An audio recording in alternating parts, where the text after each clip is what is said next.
तो दोस्तों अगर आप लोग यूपी डीएलएड में एडमिशन लेना चाहते हैं तो यह वीडियो आपके लिए है। देखिए कुछ बच्चों का सवाल आया था कि क्या सर हम एमए के साथ डीएलएड कर सकते हैं, और दूसरा सवाल था सर अगर मेरा बीए का रिजल्ट नहीं आया तो क्या डीएलएड में एडमिशन हो जाएगा। तो सिंपल सा सवाल है दोस्तों यहाँ पर कि क्या अपेयरिंग छात्रों को मौका मिलेगा। जी हाँ, जिन बच्चों का भी ग्रेजुएशन का रिजल्ट 2024 में नहीं आया है, क्या उन बच्चों का एडमिशन हो पाएगा या नहीं हो पाएगा।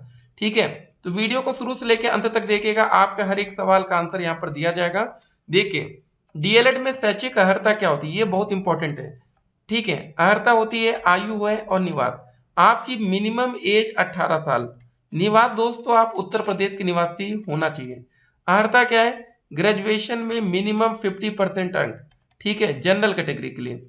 अगर आप आरक्षित वर्ग में आते हैं तो मिनिमम 45%। ठीक है, तो दोस्तों यहाँ पर बच्चों के ढेर सारे सवाल रहते हैं, मन में डाउट रहते हैं, तो वीडियो को शुरू से लेकर अंत तक देखिएगा। एक और सवाल हर बच्चों के मन में रहता है कि क्या सर इस बार एंट्रेंस एग्जाम होगा या मेरिट के आधार पर आप लोग का एडमिशन होगा। ठीक है, तो सरकारी कॉलेज के लिए मिनिमम कितना नंबर चाहिए, मिनिमम कम से कम। ठीक है, तो आप लोगों के हर एक क्वेश्चन का आंसर इस वीडियो में किया जाएगा। देखिए आप लोग डीएलएड एडमिशन के लिए आपको परीक्षा नियामक प्राधिकारी की वेबसाइट देखनी पड़ती है। अधिक जानकारी के लिए एक वेबसाइट आपको बता रहे, इसको याद रखिएगा, DELED लिख लीजिएगा कॉपी में या याद रखिएगा, RESULT.com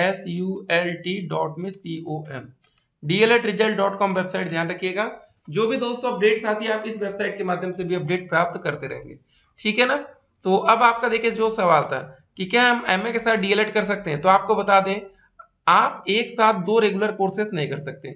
एक आप प्राइवेट कर लीजिए, दूसरा रेगुलर कर लीजिए। ठीक है ना, तो जितने भी बच्चों के मन में ये डाउट होगा कि हम क्या एक साथ दो रेगुलर कोर्स कर सकते हैं, तो नहीं, एक प्राइवेट करिए एक रेगुलर कर लीजिए। ठीक है, उम्मीद करते हैं आपका आंसर मिल गया होगा। देखिए अगर आपका बीए का रिजल्ट नहीं है तो डीएलएड में एडमिशन हो पाएगा कि नहीं, इसका आंसर है बिल्कुल नहीं हो पाएगा। ठीक है, लेकिन आपको बता दें जब तक दोस्तों आवेदन की प्रक्रिया शुरू होती है और जो उसकी लास्ट डेट रखी जाती है वो वैसी लास्ट डेट होती है, तब तक आप लोग का रिजल्ट आ ही जाएगा। ठीक है ना, इसलिए परेशान मत होइएगा। अगर आवेदन आज भी शुरू होगा ना तो आपके रिजल्ट तक वेट कर लिया जाएगा। ठीक है, तो सभी लोग चाहते हैं कि भैया कॉलेज में 100% सीटें फुल हों, तो 100% सीट फुल करने के लिए डेट को बार बार बढ़ा दिया जाता है। ठीक है, इस बात को जरा ध्यान में रखिएगा, बहुत इंपॉर्टेंट बात आज आपको हम बता रहे हैं, ये काफी बच्चों के मन में ये डाउट रहता है। ठीक, तो डेट को एक्सटेंड कर दिया जाएगा बार बार। तो यहाँ पर दोस्तों क्लियर लिखा गया है कि मिनिमम 50% अंक होने चाहिए ग्रेजुएशन में। और एक बात और कि क्या सर हम 12वीं पास हैं, क्या हमें आवेदन का मौका मिलेगा। जी नहीं, देखिए यहाँ पर मिनिमम ग्रेजुएशन होना चाहिए। देखिए दोस्तों जो भैया इनकी नियमावली है ना एडमिशन के लिए, यहाँ पर साफ साफ लिखा है आपका, देखिए माध्यमिक शिक्षा परिषद उत्तर प्रदेश प्रयागराज या सीबीएसई या आईसीएसई से मान्यता प्राप्त संस्थानों से हाई स्कूल एवं इंटरमीडिएट व उसके समकक्ष घोषित परीक्षा एवं विधि द्वारा स्थापित एवं यूजीसी से मान्यता प्राप्त विश्वविद्यालय या महाविद्यालय से स्नातक परीक्षा में न्यूनतम 50% अंकों के साथ उत्तीर्ण की हो। तो समझ गए होंगे कि भैया बिना ग्रेजुएशन के आपका एडमिशन नहीं हो पाएगा। अब जब डीएलएड में एडमिशन ले लेंगे तो दोस्तों वहां पर भी कैसी हेरा फेरी होती है, यहाँ पर देखिए डीएलएड की कॉपियों में हेरा फेरी करने वाले 3 प्रवक्ता निलंबित कर दिए गए। ठीक है ना, आगे चलकर जब आप लोग एडमिशन लेंगे पढ़ाई करेंगे तो जब आप लोग की कॉपी चेक होती है तो वहां पर भैया क्या जुगाड़ पानी चलता है, यहाँ पर आप देख सकते हैं। सबसे इंपॉर्टेंट सवाल ये होता है कि सर जी हमारी सैलरी क्या होगी जब हम एक टीचर बन जाएंगे आने वाले 2 से 3 साल में, तो हमारी सैलरी क्या होगी। मिनिमम सैलरी दोस्तों आपको बता दें 45,000 से कम तो सैलरी मिल नहीं रही है।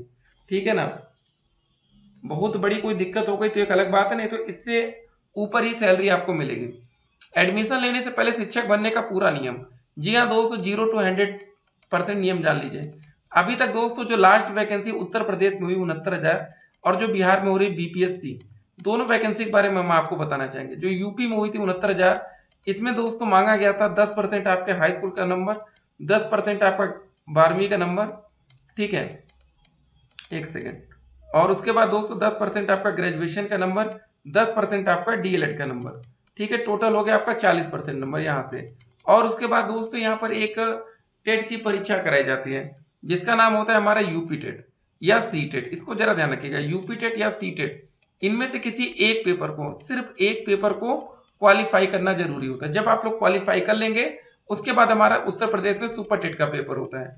लेकिन दोस्तों जो इस समय बिहार में ताबड़तोड़ वैकेंसी आपने सुना होगा, देखा होगा, वहां पर दोस्तों बीपीएससी एक एग्जाम कंडक्ट कराती है, ठीक है, जो कि 150 नंबर का पेपर होता है, 30 नंबर लैंग्वेज का, 120 नंबर दोस्तों, ठीक है, बहुविकल्पी टाइप क्वेश्चन, सारे क्वेश्चन 150 के 150 बहुविकल्पी रहेंगे, उसी के आधार पर आपकी नौकरी वहां लग जाती है। लेकिन यूपी में दोस्तों मेरिट वाला और सिस्टम है, हो सकता है कि आने वाले टाइम में इसको बदल दिया जाए। अगर आपके मन में थोड़ा सा भी कंफ्यूजन है कि हम बीटीसी कर लें या बीएड करें, एक बात याद रखिएगा, बीटीसी को ही डीएलएड कहते हैं, डीएलएड बीटीसी एक ही चीज है और बीएड अपना अलग है। तो बीएड में क्या होगा, 6 से 8 के टीचर बनेंगे, लेकिन डीएलएड में भी 6 से 8 आप बन सकते हैं बीएड में, लेकिन 9 से 10 ये एक्स्ट्रा बन सकते हैं, लेकिन ये दोस्तों डीएलएड में फैसिलिटीज नहीं है, ठीक है।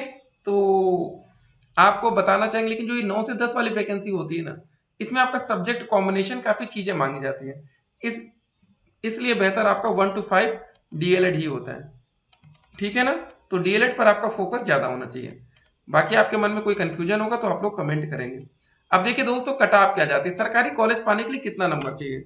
देखिए दोस्तों, डीएलएड में एक अच्छी बात यह है कि आपको कोई एंट्रेंस एग्जाम नहीं देना पड़ेगा, और आप लोगों की जो कट ऑफ बनेगी वो आपके हाई स्कूल, इंटर और ग्रेजुएशन के नंबर को जोड़कर बनेगी। प्रथम सेमेस्टर में जब आपका एडमिशन होगा तो ये सारे सब्जेक्ट आपको पढ़ना पड़ेगा, इसका स्क्रीनशॉट आप ले सकते हैं, ठीक है, ये हो गया। अब देखिए दोस्तों, आपके 10वीं में क्लास, हाई स्कूल में कितने परसेंट मान लेते हैं, 70% है।